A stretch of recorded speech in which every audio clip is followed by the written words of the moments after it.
Hi everyone, here we've got OPPO A52 and let me show you how to enable night mode or eye comfort mode. So first of all, let's open the settings, then let's scroll down and find display and brightness, and here let's choose eye care. To turn it on, simply click on the switcher and now the screen turned a little bit yellowish. If you want to customize the eye care mode, simply click on it. And as you can see here, we've got some options. We can schedule that feature. For example, it will start at 10 p.m. and will end tomorrow at 7 a.m. But I don't want to activate that.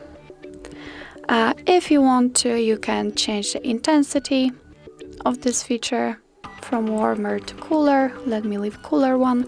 And here we've got some display effects. For example, it protects your eyes while retaining the original colors or further reduces the intensity of bright colors. Well, let me leave it like this.